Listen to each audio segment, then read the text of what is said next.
자치분권대학에 오신 여러분 반갑습니다. 제 소개부터 먼저 드리겠습니다. 자치분권 지방정부협의회 회장을 맡고 있고 또 자치분권대학 총장을 맡고 있는 서울의 도봉구청장 이동진입니다. 자치분권대학은 자치분권 지방정부협의회 그리고 사단법인 자치분권 아카데미가 2017년부터 공동으로 함께 운영하고 있는데요. 전국 최초의 자치분권 민간교육기관입니다. 우리 자치분권대학은 지방자치를 전공하고 있는 전문 분야의 대학 교수들께서 교육 콘텐츠를 개발해서 시민 여러분과 또 공무원들을 대상으로 이렇게 강의를 해주고 계십니다. 자치분권대학을 운영하고 있는 자치분권 지방정부협의회는 자치와 그리고 분권을 활성화하기 위한 지방정부들 간의 협의체입니다. 올해는 지방자치 부활한 지가 30주년을 맞는 해이지 않습니까? 그래서 이런 특별한 해를 맞아서 MBC와 공동으로 국민이 만드는 나라라고 하는 6회 특집 방송을 제작해서 방송을 하고 있는 중입니다. 지난 자치분권대학 봄 학기에는 무려 4,500여 명의 시민이 수강을 하셨습니다. 대학 설립 이후 지금까지 약 2만 명에 가까운 시민들께서 함께 이렇게 참여해주고 계십니다. 특히 여러분이 수강하고 계시는 이번 가을 학기에는 자치분권 지방정부협의회 회원도시뿐만 아니라 비회원도시도 참여할 수 있도록 개방하였습니다. 그렇게 해서 전국의 53개 시군구 지역의 캠퍼스 시민들께서 수강 신청을 해주셨습니다. 자치분권대학의 총장으로서 매우 뜻깊게 생각합니다. 그리고 많은 관심을 갖고 참여해 주신 여러 지역의 캠퍼스와 또 시민 여러분께 감사의 말씀을 드립니다. 지방자치는 1948년도에 우리 정부가 수립됐지 않습니까? 정부 수립 직후에 전쟁, 6.25 전쟁이 있었는데 그 전쟁의 와중에서 1952년도에 첫 지방선거가 시작됐습니다. 우리나라의 지방자치는 얼마 안 있어서 아시다시피 중단이 됐습니다. 더 나아가서 박정희 정권이 1972년 장기 집권을 위해서 만든 유신헌법을 만들었는데 이 헌법에서 지방자치를 통일 이후에 실시하겠다라고 지방자치를 아예 폐기해버렸습니다.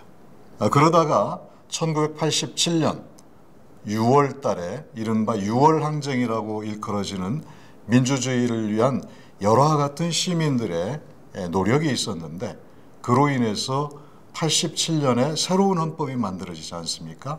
이 새로운 헌법은 대통령 직선제 그리고 지방자치를 담은 그런 내용을 포함하고 있는데 이 새로운 민주헌법이 만들어지게 되고 그 결과 1991년도에 지방자치가 다시 부활하게 됩니다.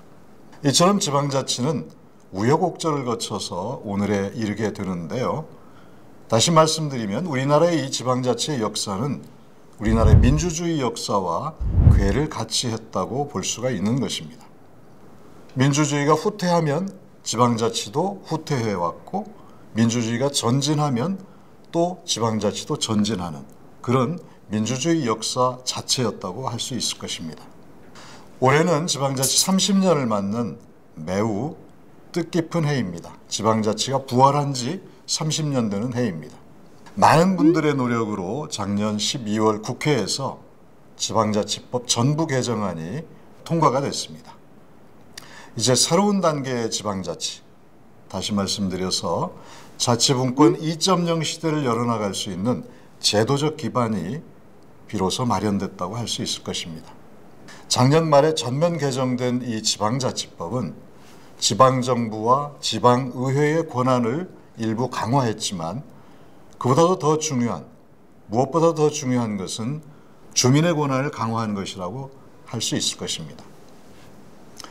지방자치법 제1조 목적 조항에 보면 주민자치를 새롭게 추가해 놓았는데요. 지방자치의 목적이 주민자치에 있다는 것을 이 목적 조항에서 분명히 하고 있는 것입니다. 이는 우리 대한민국의 주권이 국민에게 있고 또 대한민국의 모든 권력은 국민으로부터 나온다라고 하는 우리나라 대한민국 헌법 제1조의 정신, 다시 말씀드리면 주권 재민의 원칙을 지방자치까지로 확대함으로써 민주주의가 저 멀리 있는 것이 아니라 우리 주민들의 삶 가까이, 삶의 현장에까지 또 확대될 수 있는 그런 제도적인 근거를 마련했다는 점에서 매우 의미가 크다고 할 수 있을 것입니다. 이제 앞으로의 과제는 주권 재민이라고 하는 헌법 정신, 그리고 개정된 지방자치법의 정신에 따라서 주민자치가 각각의 현장에서 보다 실질화될 수 있도록 하는 그런 것이 우리가 앞으로 해나가야 될 과제가 아닐까 이렇게 생각합니다. 네, 오늘 함께 하고 계시는 수강생 여러분들께서 각 지역의 주민자치 활성화에 중심적인 역할을 해주실 것을 기대하겠습니다. 다음으로는 지금 이 시점에서 자치와 분권이 왜 중요한가를 조금 더 큰 틀에서 살펴보도록 하겠습니다. 흔히들 우리가 살고 있는 사회를 4차 산업혁명 시대라고 이야기하고 있습니다. 4차 산업혁명 시대는 무엇보다도 다양성과 창의성, 이게 매우 중요한 요소인데요. 이 다양성과 창의성의 기초에서 서로 다른 기술적 요소들이 융합하고 초연결을 해서 새로운 질적 전환을 만들어내는 것, 이것이 핵심적인 내용이라고 할 수 있을 것입니다. 과거 우리는 강력한 중앙집권적 국가가 중심이 돼서 빠른 산업화 과정을 이뤄냈습니다. 중앙집권적인 리더십은 이처럼 빠른 경제 성장을 이뤄내는데 과거에 상당한 성과를 가져왔다고 평가할 수 있을 것입니다. 하지만 사회가 빠르게 변화하고 또 다양성이 극대화되고 있는 오늘과 같은 사회에서는 과거의 중앙집권적 국가 모델은 오히려 사회 변화를 가로막거나 아니면 지체시키는 걸림돌로 작용할 가능성이 이제 높아졌습니다. 중앙정부가 모든 정책을 만들고 지방정부는 중앙정부가 만들어낸 정책을 똑같이 시행하는 이런 낡은 방식으로는 더 이상 효과적이지 않습니다. 오히려 빠르게 변화하는 시대적 요구를 담아내기 어려운 일입니다. 따라서 지금까지 수직적이고 또 종속적인 중앙정부와 지방정부의 관계는 이제 수평적이고 또 협력적인 관계로 전환해야 할 때입니다. 이러한 변화는 국가 경쟁력을 높이기 위해서도 필수적이라고 생각합니다. 앞서 말씀드린 대로 지방자치법이 전면 개정됐지만 중앙정부와 지방정부가 수직적이고 종속적인 관계에서 수평적이고 협력적인 관계로 전환하는 이러한 과제는 아직도 미흡한 상황입니다. 이 과제는 우리나라 지방자치 역사에서 앞서 살펴봤듯이 우리 사회의 민주주의가 좀 더 고도화되는 과정에서 앞으로 해결해 나가야 될 우리의 과제라고 생각합니다. 이번 학기의 강의 주제는 대부분 주민자치에 관한 내용입니다.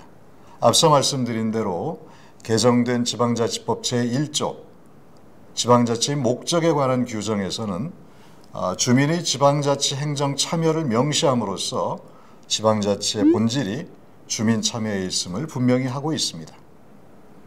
지방자치를 지방자치 단체의 자치로 이해하는 것과 주민자치로 이해하는 것에는 많은 차이가 있습니다.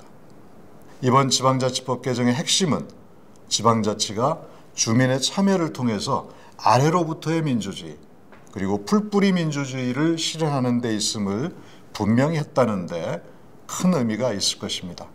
그런 의미에서 이제는 주민이 동원의 대상이 아니라 참여의 주체이자 또 협치의 파트너로 인식하는 그런 인식의 대전환이 필요하다고 생각합니다.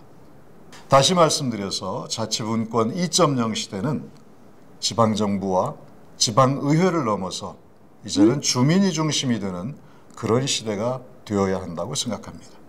이제 그런 취지에서 이번 가을 학기에는 이제 다시 주민자치라고 하는 주제를 가지고 5주 동안 앞으로 강의가 진행될 예정입니다. 수강 기간 동안 성실히 강의를 듣고 또 우수한 성적으로 수료하시는 수강생분들과 각 지역의 우수 캠퍼스를 12월에 개최하는 자치분권 박람회에 초대할 예정입니다. 이번 가을 학기에 참여해 주신 각 지역의 수강생 여러분, 더 많은 자치와 분권 그리고 더 많은 주민의 참여는 더 좋은 민주주의를 만들고 또 더 나은 사회를 만드는 지름길이라고 저는 확신합니다. 앞으로도 자치분권대학의 총장으로서 주민의 자치 역량을 높이고 또 지방자치의 발전에 기여할 수 있도록 최선을 다하겠습니다. 네, 마지막으로 각 지역에서 이 자치분권대학의 캠퍼스를 열어주신 시장, 군수, 구청장님들 그리고 열정을 다해서 강의에 참여해 주신 여러 교수님들 그리고 이 강의가 원만하게 이루어질 수 있도록 각 지역에서 나름대로 많은 노력을 해주신 공무원 여러분들께 머릿속에 감사의 말씀을 드립니다. 고맙습니다, 여러분.